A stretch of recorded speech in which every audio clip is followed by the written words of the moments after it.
This is Yellowtrine. It's what I use pretty much exclusively to fight algae in all my accounts. I've been using it for several years. It's very effective.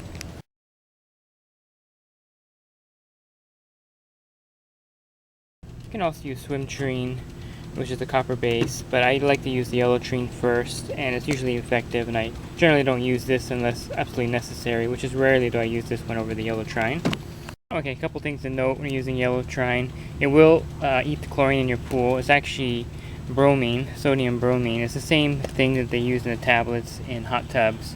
One of the side effects, of course, is that it eats the chlorine out of your pool, so you gotta make sure you use chlorine when you use it.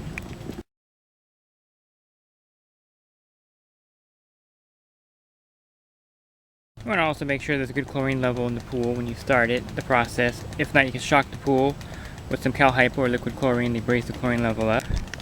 So you want to start with a good chlorine level before you start using the Yellowtrine in your pool. So shock it if you need to.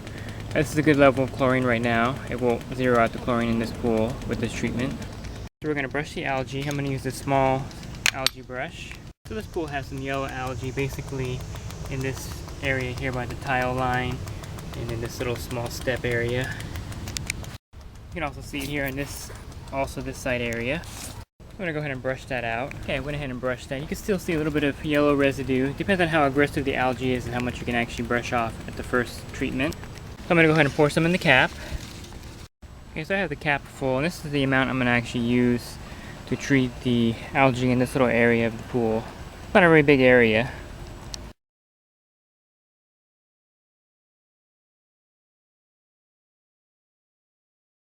What I want to do is sprinkle the Yellowtrine over the spot where the algae is at. I immediately come right behind it with the liquid chlorine and pour it in. And you'll actually see the water change color. You can see that it actually turned a bright yellow color in the area where I poured the chemicals. I'm going to do the same thing on this side where they have this algae. And I'll go ahead and pour it. I'm going to use a whole gallon of chlorine when I mix it with this Yellowtrine here in this area. And again, you can see the chemical reaction as the sodium bromide Yellowtrine mixes with the chlorine, and it gives it that yellow tint.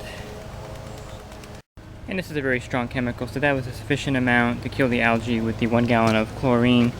And again, you want to use fresh chlorine from a pool store, nothing from Walmart or Home Depot type. You don't know how long it's been on the shelf. So go to your local pool store, get a fresh case or a gallon of chlorine.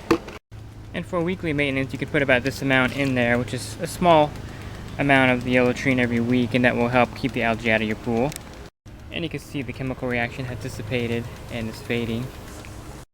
And if you had a more extensive area of algae, you would have to double up the treatment, maybe another gallon of liquid chlorine and another capful of Yellowtrine.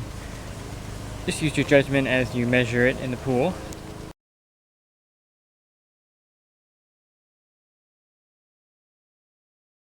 And so this is a very effective way to treat yellow, green, and mustard algae in a pool. And I've been using this for several years, and this is the only thing I basically use to eliminate algae in the pools that I service.